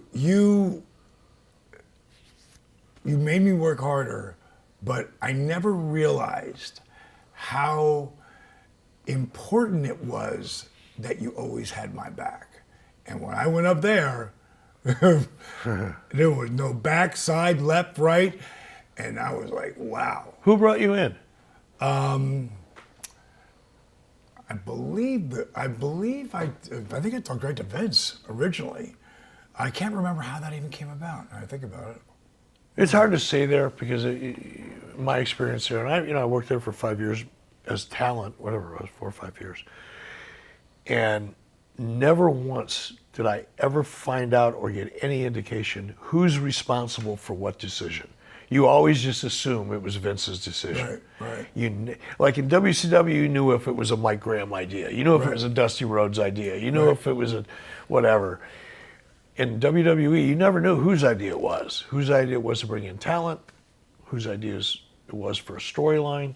And I think that's smart, to keep the personalities away from the idea and just judge the idea. But I was seen as that guy who came in from WCW, one of the faces of WCW, and not a good spot to be in. But today I love where I'm at, and sure. Yeah, I weathered through all that, and all that made me like who I am as a businessman today. That was the best thing that Vince ever did for me, without ever knowing it. What I should have done when I heard the stalker angle was a great idea for someone else. When you want to do People's Champion versus People's Champion, give me a call. I didn't do that, but I remembered that on so many. You were at my performance center today. I mean, everything that everything that is where we are today is because of what I did back in the day, you know, and built that foundation. But learned the biggest lesson of sometimes you can't be afraid to walk away from the table. I know you've walked away from plenty of deals you were like, that's not going to work for me. Some of the best deals I ever done are the ones I've walked away from. Right. I mean, really, when you think about it, and especially if you're an entrepreneur like you are and I am, I believe I can do anything. I believe if I can get excited about it, I can pull it off. And the problem that I've always had most of my life is it's pretty easy to get me excited. You know, bright shiny objects, you know, loud noises, you got my attention here, that looks fun, let's go do that. And learning to say no and learning to discipline myself and being honest with myself, that's the hardest challenge, I think, in my life, is just really learning how to be honest with yourself, or myself. And I've learned that I got to be careful. I got to be selective. Not because I'm too good for anything at all. It's the opposite of that, really. It's just that there's only so much time and I only have so much focus. And I think I can do more than I can. I think I can spin 6 or 8 plates simultaneously. And I can, but not very well. Yeah. And now I'm pretty good at picking 1 or 2 things and focusing on them. And that's exactly where I'm at right now, too, because it is about time. And we're both like a year apart. What are you, 72? No. Oh, no, he left. See, I said, watch this. Somewhere in this interview, I'm going to say, you're 2 years older than me, right? He's going to pop, but you're used to it now. It doesn't work anymore. For me, I embrace my age all the way through, just like you do. Because to me, it makes me better of everything. It proves everything I've been saying for 20 years. Yeah, you're a walking, talking billboard now. Exactly. It's no longer a theory. But you, dude, you look freaking great. So, do you want to talk about any of what brought you here? Like, I mean, you said something that made me go, what? Yeah, the other day we were talking on the phone when you told me that you freaking almost weren't here. Oh, yeah, I almost died. But pick me up on your health. Well, yeah, because it was really kind of what started the journey that I'm on, as far as, you know, getting healthy and working out and all that. And it was self-inflicted. You know, Lori, you know, because Lori's been studying holistic nutrition for over 30 years. She's got all kinds of. Not that you've been listening to it. No. You have been. Oh, yeah. She eventually wore off on me, but it took like 40 freaking years. Yeah, right. I'm a slow student. But she had gotten some psyllium fiber, and I've been reading a little bit about fiber and adding it to my diet and, you know, whatever. It's good for you, blood sugar, all that. And it is. I don't mean to dismiss it. There's a lot of really good things about a fiber supplement. Right. One of the best things about a fiber supplement is reading the directions. I didn't do that. Lori went and got a can of this big can, plastic thing of psyllium fiber. I'm going blowing through the kitchen, and I see it, and I put my glasses on, and I go, I should probably take some fiber. How much should I take? I got bad eyes, right? I have my glasses. I'm looking at it. I'll do. It says start out with a half a scoop. I'll take a scoop and a half, and I'm sure I'm fine. Yeah, more is always better. Right? Whatever it is. So I dump it in a glass of water, and I chug it. No big deal. Got it down. I'm sitting down. Lori and I are watching TV. And I'm not going to get graphic because it's kind of disgusting, but I'm sitting there TV and I go, man, I got to use the restroom. That doesn't usually, doesn't usually happen at night. I'm a morning guy, right? So that's weird. It's like 9:30, 10 o'clock. So I get up and go to the bathroom, and it's nothing but blood. I'm crapping buckets. Because of the stuff you just drank. Yeah. Because and I'll get into it, but so this is where the, stupidity factor kicks in. So I buckets of blood in the toilet. It was kind of scary, but I thought, it'll go away on its own. This is just a weird thing. It'll take care of itself. I'll heal up. Watch some more TV. It'll be fine. Because I didn't feel like I had to go to the bathroom again, and I didn't. Right. But there was so much blood building up in my God. In my lower intestine, and about an hour later, I did the same thing again. Now I'm starting to get a little nervous, but not too much. go to bed. I figured I'll wake up in the morning, I'll feel just fine. And about midnight or 1 o'clock in the morning, I used the restroom again. I stayed in a room down the hall because I didn't want to wake Lori up or have her be a participant in any of this. So I get up, go to the bathroom, and now it's bad. And as I'm getting up off the toilet, I'm getting lightheaded, feeling myself getting a little woozy. So I thought, I better go down. There's a lot of blood going through me here for the last couple hours. I want to go down and take my blood pressure because my blood pressure cuffs were down in the kitchen. Right. Because I check it every morning. So I go down in the morning, I get down the stairs slowly because I'm feeling a little woozy. I throw on the blood pressure cuff. It was like 85/65. Bad. I'm thinking that's pretty bad. So I set it down, walked up 2 flights of stairs to go get Lori. By the time I got into our room, and we got all white carpet. I mean, it's the white room. And I walked in there and I said, hon, I think I got up, and I crashed. Wow. I just went down. And blood everywhere, lost it. God. She's freaking out. She was sound asleep when that happened, right? Right. So she gets me up, trying to get me into the bathroom, because I said, get me into the shower, because I was embarrassed. I was humiliated. It was weird. So, and she didn't want to put me in the shower because I was falling down. Right. I'd walk like 2 feet and I'd fall down. I'd get up and then walk 2 feet, fall down again. And I'm determined to get into the shower because I'm covered in blood. There's nothing else. It's just all blood. And I get into the shower and I crash. Now, we have an all-glass shower around 3 walls, so Lori's afraid I was going to end up going through one of the glass panels. So she got me out of there, threw me in the tub, got me in the tub, and called the ambulance. And the ambulance finally got me. I'll keep the rest of it's kind of short if I can. But I was in intensive care for 2 days. I was in the hospital in Cody in intensive care. I went through 9 units of blood. How many do we have? I don't know. I thought it was about 13 or 14. Yeah, I was going to say 12 or 13. I'd lost a lot of blood, and they ran out. They didn't have any more blood. There was nothing more to give me. Wow. So they put me on a helicopter and life flighted me to Billings, which is about 120 miles away. Right. Got me into intensive care there, and I spent a day or two there. And when I first got to the hospital in Cody, this is a scary part, because I've never really been sick. Right. I've broke my arm and tore up a knee and shit like that, but never sick, right? Right. So I was a little nervous about it, and I'm laying on the table in Cody. This is before they shipped me out on a helicopter, and a doctor comes in and he says, well, just so you're prepared, we're considering taking out some of your intestine. You'll be on a colostomy bag. Oh, wow. For a while, and then, eventually if everything heals up, we'll get you off that bag and sew you back up. But long story short, end of the thing, I'm in the hospital 3 days now total, 2 days in intensive care. I woke up one morning and it's like, nothing happened. Wow. Like nothing happened. Wow. It was all a dream. I'm eating food, I'm drinking coffee. Doctor comes in, checks me out. How long ago was this? 2 years ago. 2 years ago. 2 or 3. Yeah, time goes by. Right, now I get it. It was just a few years ago.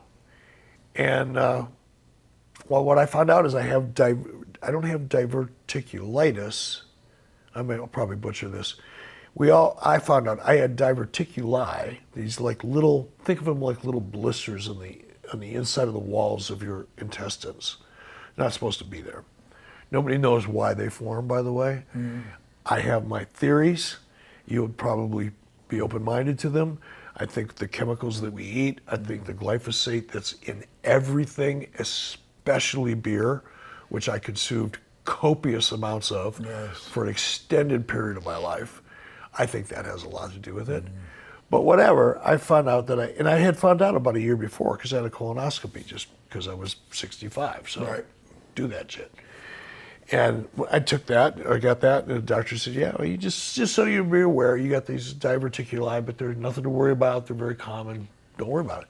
Well, when I slug that wad of fiber, which, by the way, that scoop and a half, when you add water to it, it goes, Oh my God. it expands. So as that ball of fiber is working its way through my intestines, it's tearing up everything it's coming into contact with. Crazy. It's like a freaking alien thing. That's the self-inflicted part. Right. I did it to myself.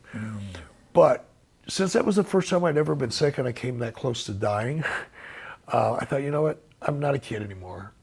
I'm kidding myself. Right. I keep thinking I'm bulletproof because I have been up until that point. Right. I've been able to get away with all kinds of stuff I shouldn't have gotten away with physically.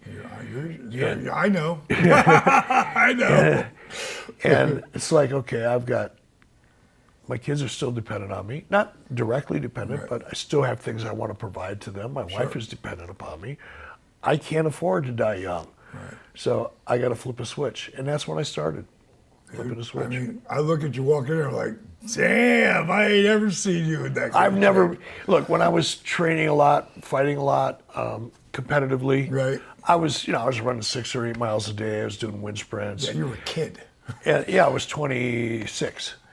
And I was lifting, but I didn't have any knowledge. Right. I didn't have a program. I didn't have any structure or goals.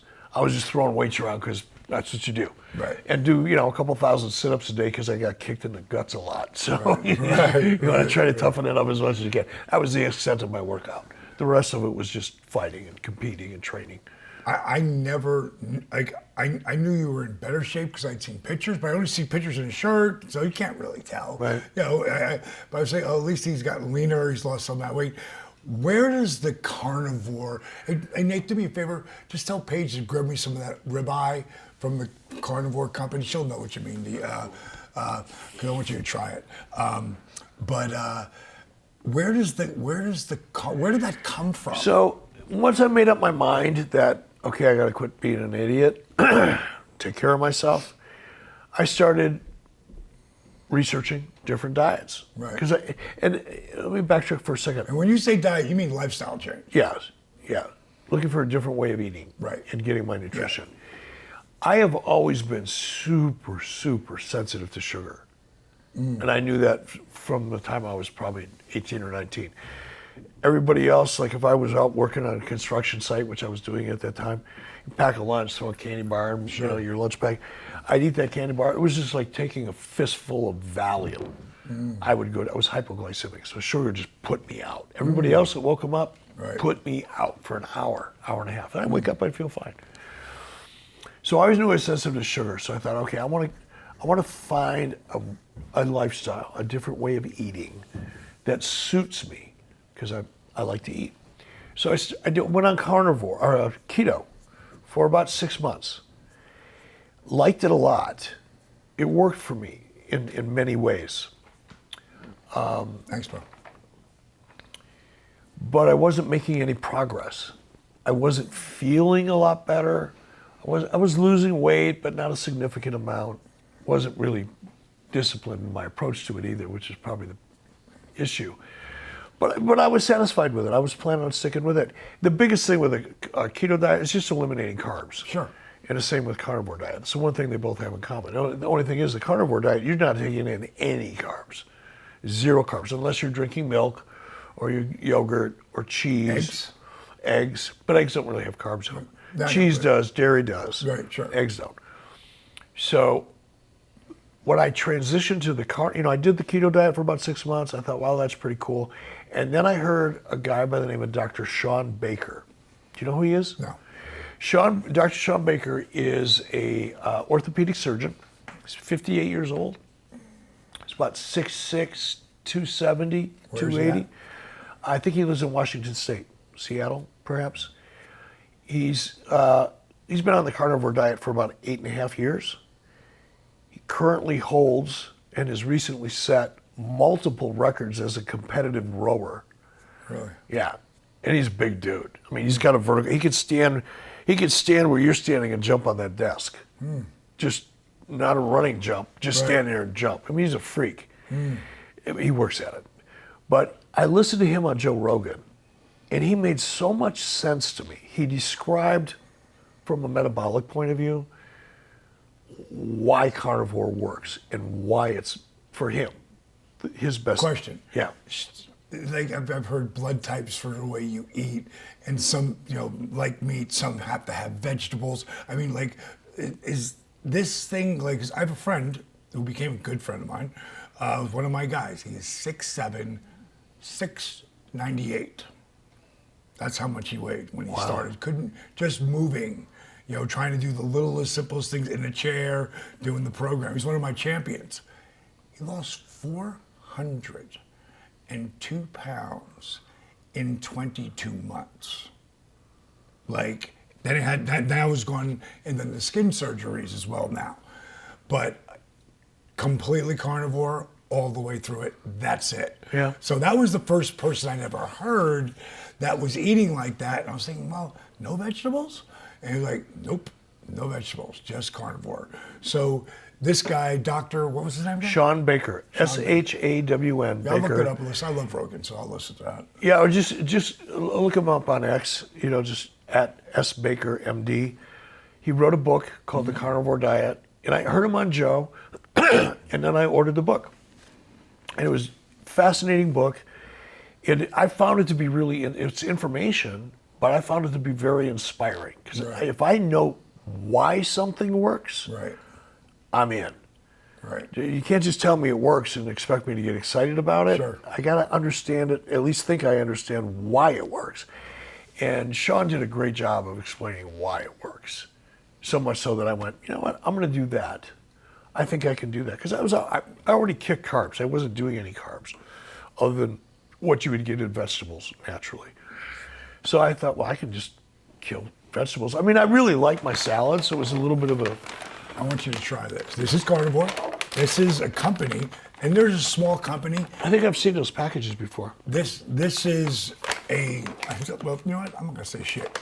You reach in and grab a piece. Yeah, of don't that. sell it to me, because then I'll go, your pig's right, you're right. No, friggin' you. Ooh, I like the looks of it. Fat, nutritional fat. That's where the energy comes from. Right. People say, oh, you absolutely need carbs. You know, the carbs are like a non-essential nutrient. You can live without carbs. I can believe it. You live better without carbs. It's just real. This is well, grass, 100% grass-fed, grass-finish, which you know. That means the cow totally lived and died on there. And only salt. That's it, right? Salt and beef, that's it. Great product. I think I heard of this company, and they have recently, like within the last year and a half, 2 years, the government tried to shut them down. Why? Because of the way they processed. Because they have such a unique process. Because all it is meat. Right. And it's delicious.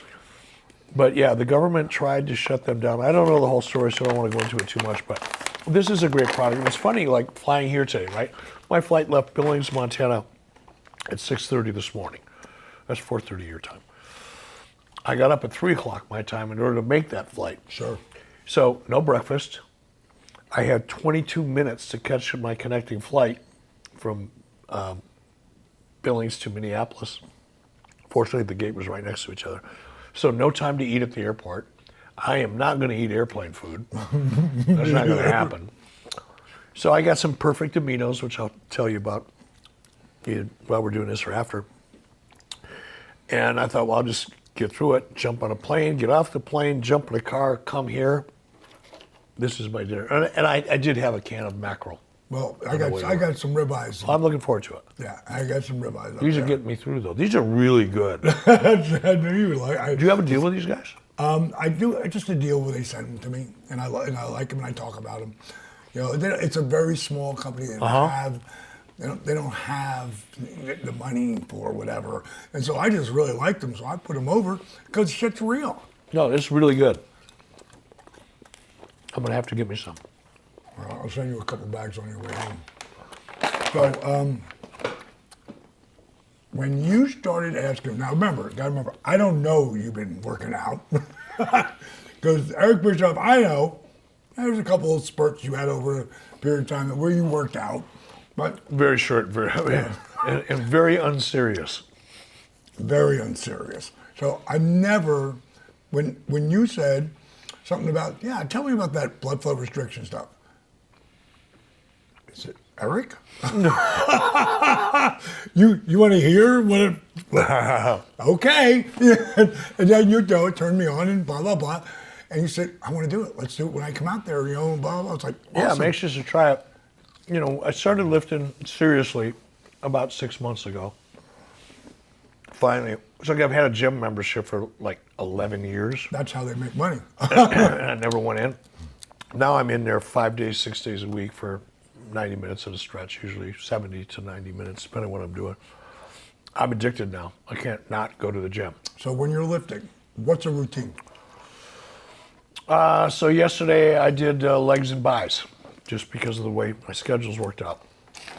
I'll do a warm-up set of hack squats, no weight, just getting blood in my in the joints, the muscle. And I'll do usually 3 sets of 5 to 7 reps. I think I'm using like 220 now. And 220 on what, bench? On a hack squat. Oh, hack squat. Usually putting 220? Yeah. 3 sets of 5. How your joints feel? My joints feel fine. My knees, I can feel it a little bit in the morning, but here's the deal. The first couple months I was lifting, I was using, instead of 220, I'd use probably 90. Right. I had 2 45-pound plates on the hack squat. And I would do everything super slow. Like I'd just squeeze the muscle and really do the mind-muscle connection thing. Smart. Focus really, really hard on that. And feel my joints. I was focusing more on my joints than anything else because I knew I hadn't been in a gym in 20 years. Right. I was out of shape, whatever. And I didn't want to get hurt because I knew once the hardest part for me was getting my fat ass into the gym. Right. Once I got into the rhythm, I enjoyed it, and then I risk enjoying it too much, and then I'm going to push it, and then I'm going to blow something up, and then I'm going to be out for another 20 years. Right. So I went about it very pragmatically, very slowly, really watched my form, read a lot, watched a lot of videos, making sure I was doing things right. And I didn't really start kicking up my weights until about 3 months ago. I was using pretty lightweight. What we're going to do today, I'm going to give you a choice of different muscle groups to work. Bides and tries, back and buys, back and tries, chest and buys. It's alternating muscles. How BFR was originally put together was 30 reps, 30 seconds later, 15 reps, 30 seconds later, 15 reps, 30 seconds later, 15 reps. Now, how I originally started off, when I got to the 15 reps, if I could get 16, I had 16. If I had 17, I could get 17. When I could get 20, 20, 20, time to move up in the weight. And when I started with curls, it was 10 pounds. Huh? And you felt it, because I couldn't get more than 15. Don't worry about that.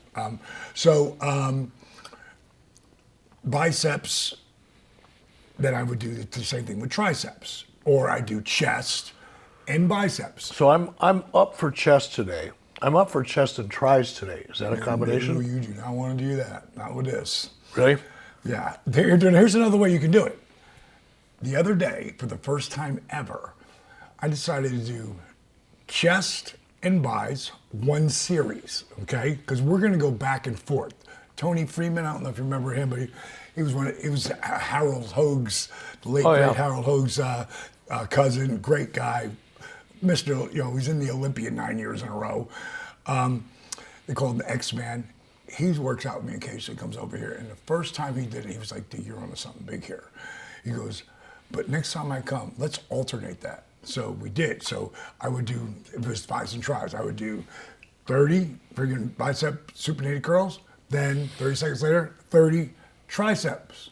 Then I'd come back and do biceps, and then go in triceps. So it was great. So then it gave you a little bit of breathing time in between there, because the reason why BFR has never really taken off is because you can't do chest and triceps.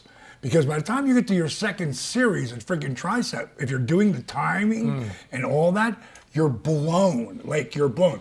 I'll give you. I worked out with Steve and I went out and filmed at Mike O'Hearn. Remember Mike? Mm-hmm. Greatest body in the world. You know, friggin' 55, still just such a thoroughbred. He did one series of buys and tries with me, and he picked up. This guy moves 75 pounds to 100-pound dumbbells, right?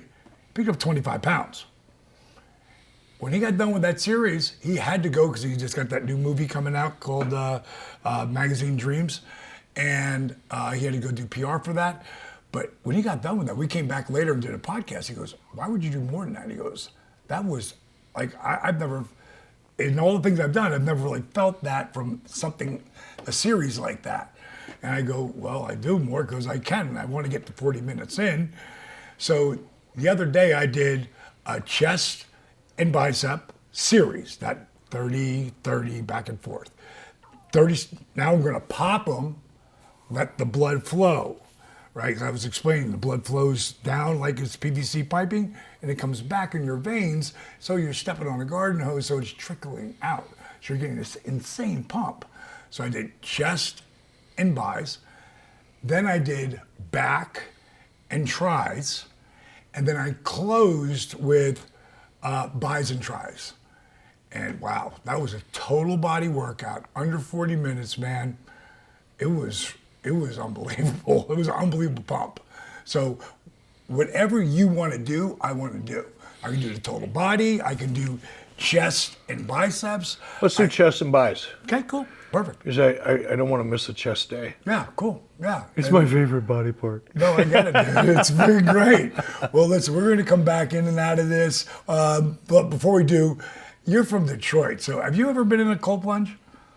No, I was talking about it to Steve on the way over here. I just started reading, because now I'm reading about everything. I'm doing the Wim Hof breathing exercises. I'm doing... Darby just got back from a week with him. Oh, yeah? Oh, in the friggin' Poland, in the ice-freezing tundra. Like, yeah. So I've been getting interested in that, and I just started within the last 2 weeks going, I don't have a tub, cold plunge thing. I'm going to wait all day for a bathtub to fill up. So I'll just do a cold shower. And reading about it, I can only get it to about 50 degrees. This is as cold as a shower gets. But because it's a shower, evidently, your body reacts to it in a very intense way, more so than 50. I think it's harder in a cold shower than it is in a plunge because your body gets used to the cold plunge. Cold shower, not so much. Well, here's what I was telling Steve. So when I get in the shower, and I do it every morning now when I wake up, I get up about 4:30. It takes about a half hour to get my caffeine in, maybe an hour. And then I do an hour on the treadmill, 3.5 miles an hour at about an 8% grade, just to burn calories. I want to do it fasted. And then I wait and eat till about 10 o'clock in the morning. So I do an intermittent fast in here as well.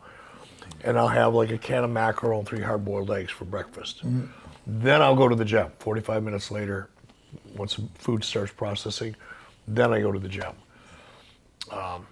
It's going to be fun. And the other thing, let me tell you about this. Hypoxia training. I mean, I did this this morning, and then when I realized you're going to be so late, coming in because of all the other shit we had to go through, I did it again. So I get in a plunge. First thing I'm going to start doing, because my knees have always been bad, but they're good right now. And have you methylene blue? Okay, are you on that? Okay, you making your little caps every morning, or you just put it on your tongue? They come in a tablet. I just pop them. I don't know how good those are. I'll let you look at what I'm doing because you make your own. Really? That's where the blue thumbnails are coming from. But the oxygen training, I train, and I'm not going to put you at this level, but at 22,000 feet. So my oxygen is 8.3, 8.5. We're breathing 20, 21 right now. And then I'm going to go to, after that, I'm going to go on a bike. After walking backwards, still the same thing. When I get to 10 minutes, then I'm going to start to sprint. I'm not going to have you do 30. You're going to do 20 sprint, and then you're going to flip to double the oxygen, like 38, 40, somewhere around there it'll go up to. And then you're going to sprint for another 10 seconds. Then I'm going to turn all pressure off, and you're just going to literally coast. and then he's going to do it again. Now, here's what's happening here. When you take away anything, right? You take away oxygen. Your body wants the oxygen more than anything, because to me, oxygen is the greatest healer. So it sucks the oxygen in when you fucking flip that switch, and it heals you at a cellular level. But what I've noticed, E, you know, you walk into a room and you forget why you walked in there. Mm-hmm. The longest I've gone is 34 days in a row, where I couldn't. And that 35th day, I was so pissed. Like, why did I walk in here? What was I just doing? Like, because, you know, as soon as you start doing 2 or 3 things like we do, that other thing pops out of your head why you're here. Mm-hmm. Well, still with names, sometimes it screws up, but my memory is so much better. And this is the only thing that has changed over that period. Because it was only we just got, screw it up. I guess I'm losing my memory. Well, you mentioned Peter Diamandis. Do you, who's another guy that we listen to a lot? Oh, Gary Brecka. Gary Brecka, yeah. Gary Brecka is his theory is that disease is the presence of lack of oxygen. I believe that. Disease is caused by lack of oxygen. He goes into a whole metabolic rationale for it. Oh, he's unbelievable. He's a smart cat. You know what his job used to be? No. This is why, I follow this guy anywhere. His job, first of all, you have to understand, he's got a photographic memory. Yeah, well, that's if he reads a book, he cannot unread it. And it's actually a challenge for him. He's an incredibly brilliant guy, but his job, he took all that brilliance and he worked for the life insurance companies, and his job was to predict mortality. So if Paige Falkenberg comes in, or Diamond Dallas Page comes in, sorry, God. And says, hey, I want, a $2 million life insurance policy on me. I'm, 45 years old, blah, blah, blah. You do all your risk factors, and then they do a blood test. They can analyze your blood, and because they have such a massive amount of data that they've accumulated over the decades and decades of people applying for life insurance, they can predict your mortality within months. They're that accurate. That outside of a truck hitting you, right? That's pretty. Yeah, but in terms of your health, they can tell you what month of what year you're gonna die. Wow. And he woke up one day, in his words, I'm paraphrasing, he woke up and said, I'm just chasing money, and if I can predict when people are gonna die, why can't I predict how they can live longer? And he completely flipped his skill sets around and started just researching, I don't want to say life extension, not just living longer, but living longer really, really well. Right. You should listen to him a few times. You'll add him to your list of people. No, he's one of the guys I watch. He's one of the guys, and I saw him from Dana. Freaking Dana really puts him over. Big time. So let's get started. I'm gonna size you. I'm gonna give you these, and they'll fit right to you. The power cuffs I'm talking about, and then I'll give you a bathing suit. You can jump in a cold plunge, and the goal is, for you, I'm gonna say 3 minutes. Normally I tell people a minute. I was in there for 6 today, but it doesn't. And it's not that cold. It's like 45. 45. Whatever it is, it is. Yeah, it's part of the fun. All right, we got EBs. He's been doing the plunge, not plunge, but cold showers.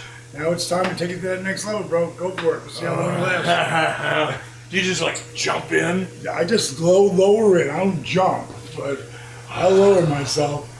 Tell myself how good it is. And I'll start that. Phase 1 of DDP's Gauntlet, the cold plunge. The key benefits include activating brown fat metabolism, enhancing mental resilience, strengthened immune system, and a dramatically boosted mood. Begin. There's that Detroit boy rolling. There we go. He's off to the races. Ooh, breathe. The quickest way to get out of your head is to tell me a story and tell me anything. Oh, I'm good. Okay, so lower yourself a little bit higher. There you go. Just perfect. Whew. Sweet, right? In the next 15 seconds, it'll start settling in on you.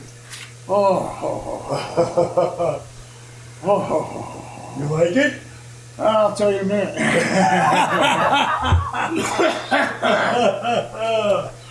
Oh, he has been to no sell no matter what, and I love that. I love that about him. Oh, How much time we got? Deep breath. 44 seconds in. We're gonna go a minute. Go deeper. Get that neck up there. You got 10 more seconds. Look at me. If you tell me anything, you are so far in your head. You are so far in your head. Oh, we're good. You're good. 104. Oh, hey, dude, you did it. Whoa. That's different. Come on out. That's different. All right, let me get you. Now, here's what you want to do. You want to rub your body like this. Rub it. It'll bring the blood back. I'm going to get you a nice hot towel. What'd you think of that, Eric? It wasn't as bad going in as I anticipated, but it started getting real cold in about 45 seconds. And I'm thinking, okay, they say this gets easier as time goes, but I don't think I'm going to find out tonight. Tomorrow. Tomorrow, we'll give it a shot tomorrow. Yeah, it's one of those things that if you were focusing on what was happening as opposed to telling me, if you were talking to me like this, swear to God, it all goes away. Really? I just couldn't think. Yeah. I was like forcing my brain to make my lungs work. If you give me this, tomorrow, you give me this, it's going to be a completely different animal. Cool. It's all about the talk. All right. Dress in something warm, and we're ready to rock and roll on the epoxy. Wow. By the way, that was 44. 44? Yep. That's all I got was 44 seconds? No, 44 degrees. Oh, 44 degrees. All right. You had a minute and 4 seconds. All right. Click it. Comfortable? Move your hand. Okay. I feel like a test pilot. Phase 2 of DDP's Gauntlet, hypoxia training. The key benefits are it produces higher oxygen levels to the bloodstream, accelerated healing of body tissues, enhanced ability to utilize fat as fuel, and enhanced cognitive function and overall brain health. Begin. Now just start walking backwards, bro. There you go. Yeah, you got to make it go. How's your oxygen feel there? Feels fine. Okay.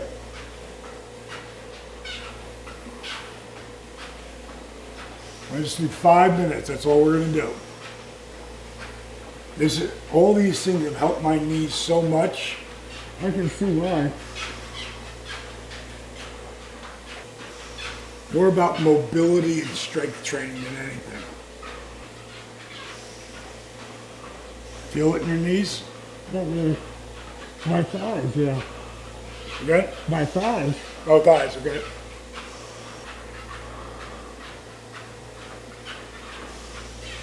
Feel like it's a little bit harder to breathe? Oh, yeah. Okay. If you really want to test it, push all the air out and just do 1, 2, 3, then breathe. Oh, yeah. Okay, they don't need it then, good. I just wanted to make sure you're feeling it, but not too much.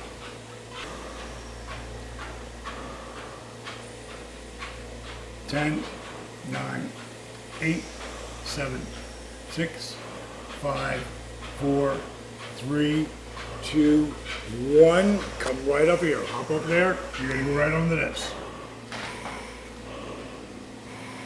In 30 seconds, I'm going to have you sprint.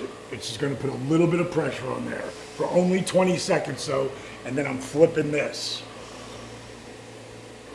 2, sprint.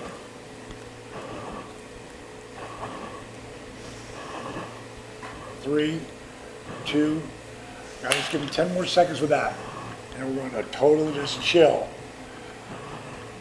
5, 4, 3, 2, chill out, chill out, chill out, chill out, chill out, chill out, chill out, chill out, chill out. Can you feel that oxygen change? Now I can.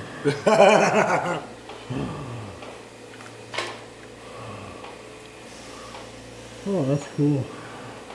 Sweet, right? Oh, that's cool. Ugh. Great job. We're only going to do 3 of those, period. All right? Get ready, 5, 4, don't go too hardy, all right? And go. Split? Yep.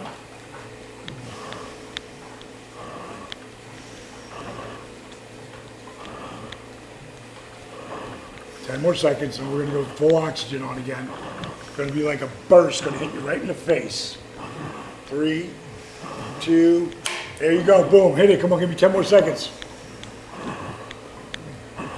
So right now you're at 44, 47, 45. Good, slow down, chill out, chill out, chill out, chill out, chill out, chill out. We'll let you go through another minute through, and we'll do one last sprint. And then I'll show you the hardest thing that it is of all this, everything you'll do today.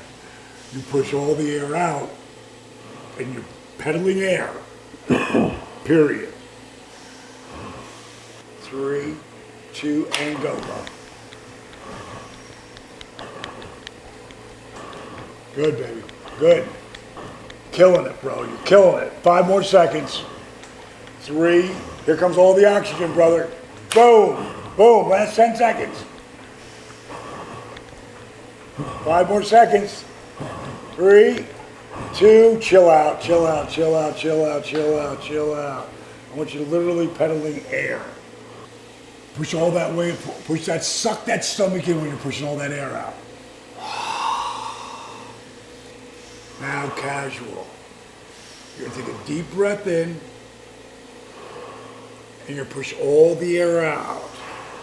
And raise your hand, you'll know how I'll count you off.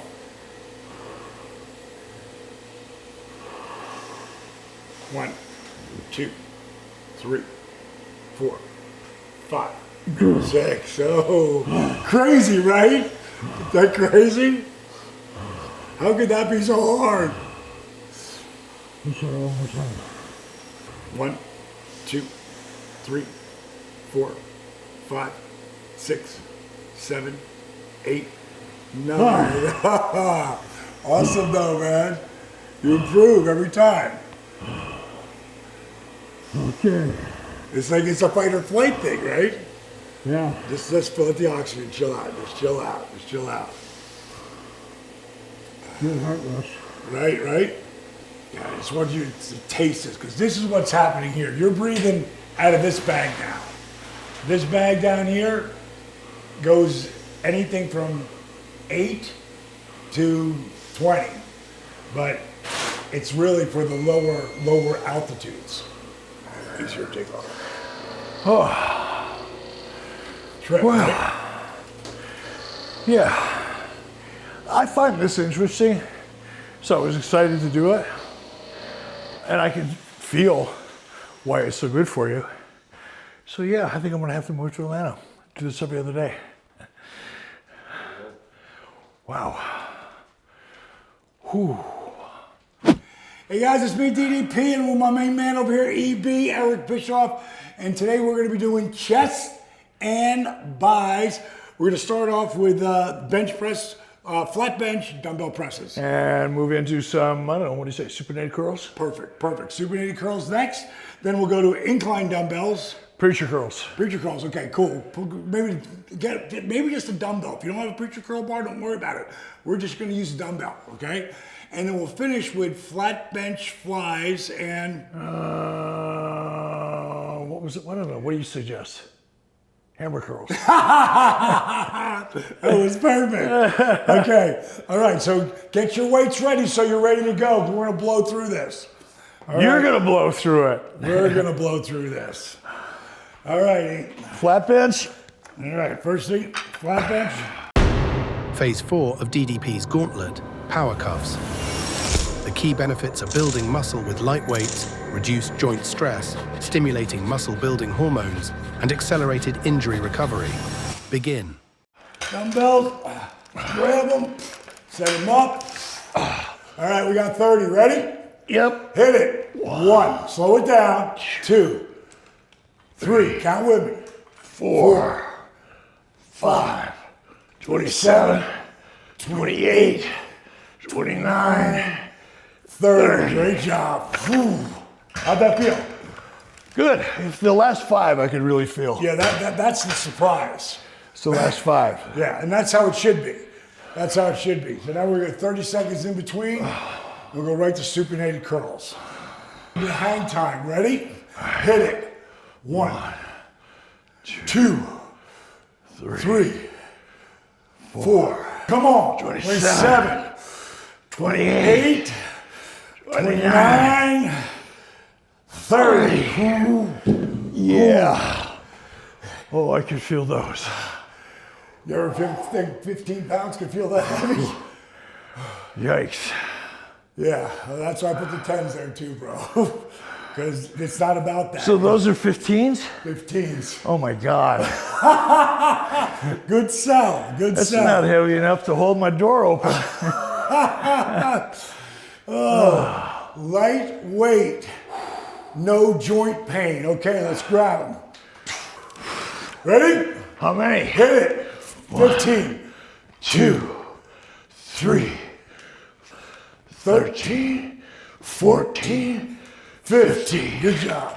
How did they feel? Great. Good, good.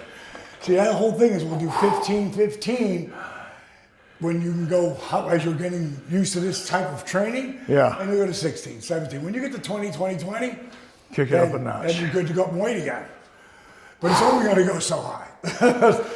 All right, grab them. How many? 15? 15. Hit it. 1, 2, 13, 14, 15. You're going to the next ones after this. The beauty is that you don't have to lift heavy.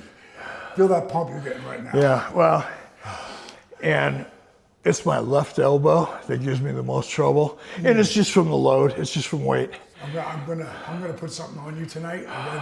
Red light therapy. A thing on you, wrap on you for the tonight when we're hanging out. 15? Yep. I just about grabbed the 30s to do that with. That would have been Where am fun. I at? We just did those. We're doing this. Oh, that's right. Started to confuse myself. All right, baby, you ready? Hit it. 1, 2, 3, 13, 14, 15. Good job. Good job. Good job. I think Hulk would love this workout if he gave it a chance. You want to get that pump. Yep. And he's so brittle. Oh. His elbows and his knees are just. This would help him so much. He wrote me the sweetest text when he saw Butterbean's video. All right, let's grab him. All right. Hit it. 1, 2, 3, 12, 13, 14, 15. Good job, dude. Good job. Last one.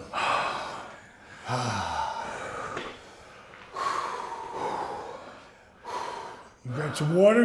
Drink your water, man. Yeah, I'll take a hit. Get that water. Ready? Yep. Hit it. 1, 2, 3, 4, 13, 14, 15. Whoa. Hey, walk those over here because we're going to go lighter on this next series on chest.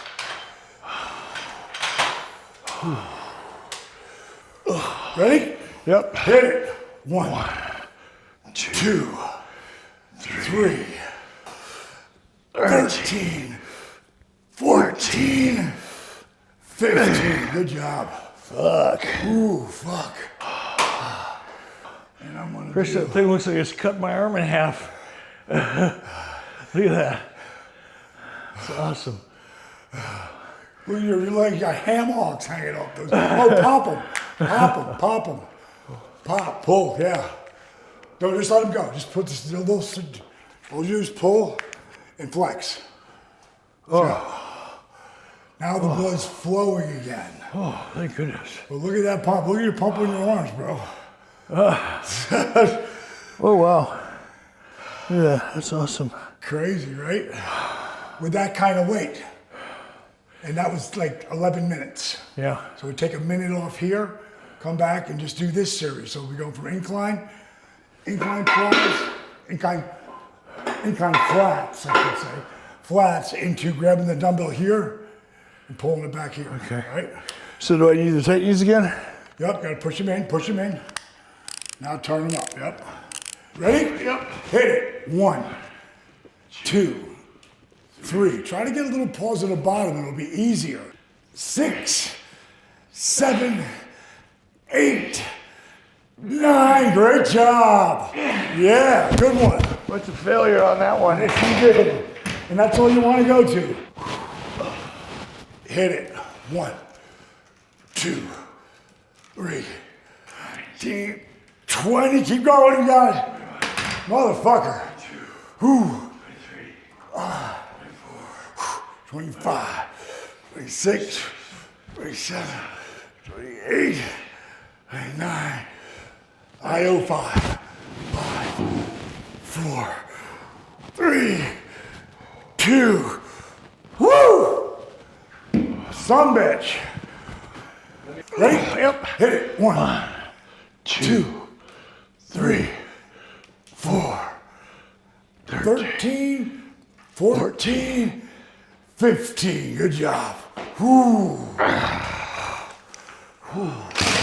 No dropping. Okay.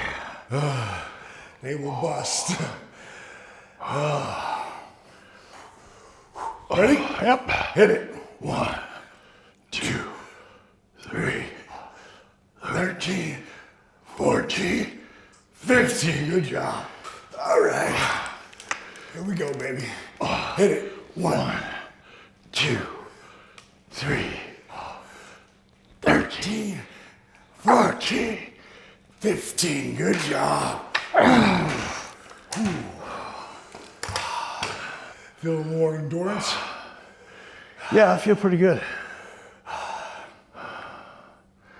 Actually. They look good, dude. You look like you've been putting the work in. And really, it hasn't been very long, so I'm kind of already looking forward to this time next year. Yeah. Because I'm going to look like a fucking god by this time next year. I believe it. Grab it. Hit it. 1, 2, 3, 13, 14, 15. Do you see why we couldn't do this in a row? Like we do all arms, like 3 things. Couldn't do it. No. Couldn't do it. This was all developed for healing people. That's what they were for surgery. Coming out of surgery, you got to put some weight, but you can't lift any heavy weight. All of a sudden, you're lifting heavy weight, but you're not. Right. That's the science, you know. Oh, we're doing good, dude. We're doing good. Blowing through this baby. Last one, best one. Hit it. 1, 2, 3, 13, 14, 15. Rack it, because we're going down, pal. Going down. Dropping weight. Hit it. 1, 2, 3, 4, 5, 13, 14, 15. Great job. Rack that weight.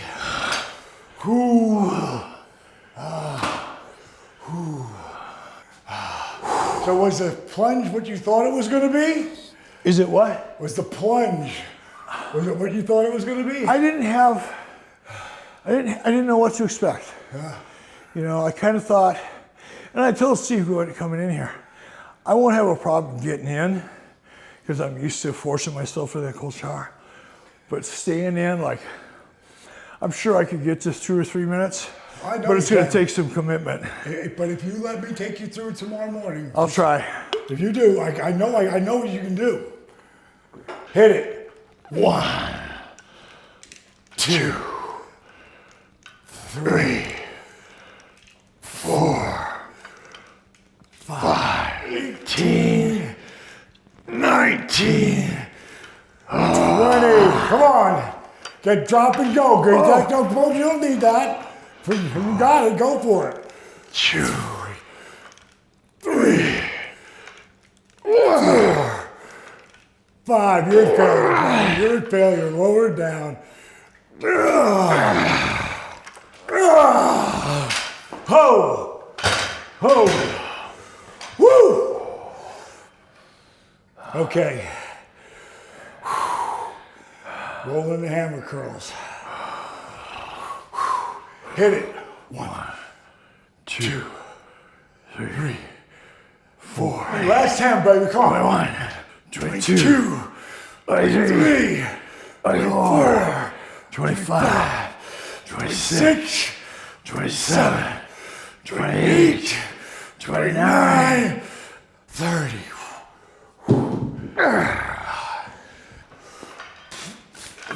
Ready? Yep. Hit it. 1, 2, 3, 4, 14, 15. Good job. 15. Ooh.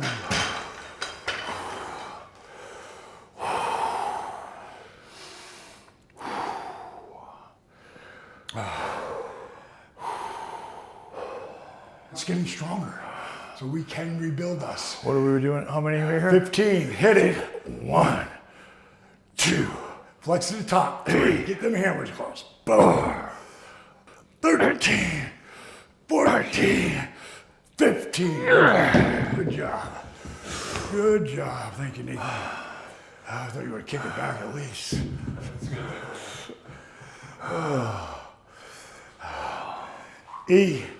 Nathan does that crazy death matches.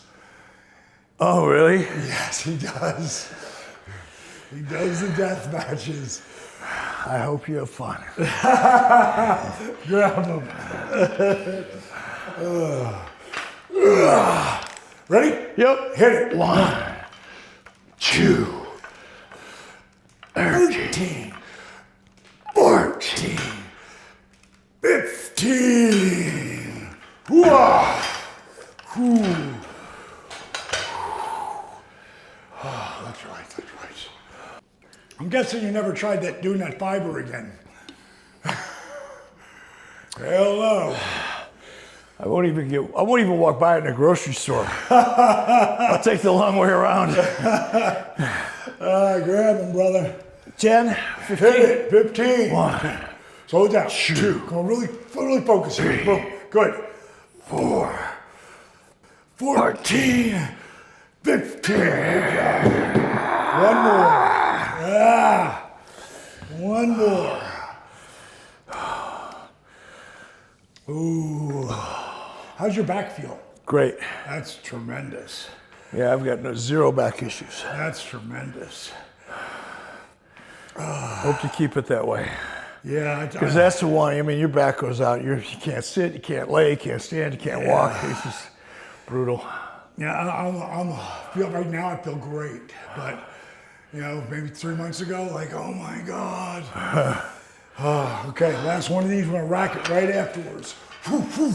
Ready? Yep. Go. 1, 2, 3, 13, 14, 15.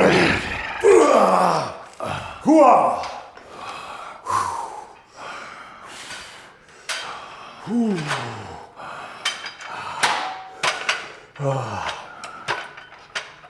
There you go.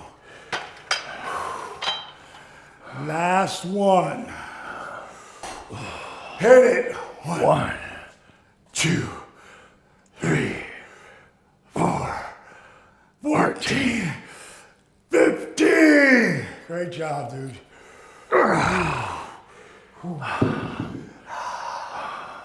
Pop 'em. Woo! there you go. Whoa, thanks, brother. How's that feel, man? Feels good. Awesome. You got a workout? I was a little worried that I'd miss my workout today because of flying here, but I got every bit of a workout plus 50% here. That's awesome. Appreciate it very much. Thank you. Appreciate you coming, man. Can I hit the showers, Coach? Yes, you can. You're done. Thanks, brother. That was awesome. All right. No DDPY for him. We're just glad we got him in for the Power Cups. Hey, I've never had a pump like this, bro. Look at you. This is awesome. Don't get him out here. Look at him. Surprise. That is awesome. Thank you so much. I don't even recognize me. All I know is to get the out of nowhere Eric Bischoff drive-by, look at the pump. First of all, he looked insane, but he just saw that because he had his shirt covering him up the whole time. Now you can see like the muscles, the vascularity, the shape of the muscles with light weight. Lift smarter, not harder with Power Cuffs. See ya. Bang!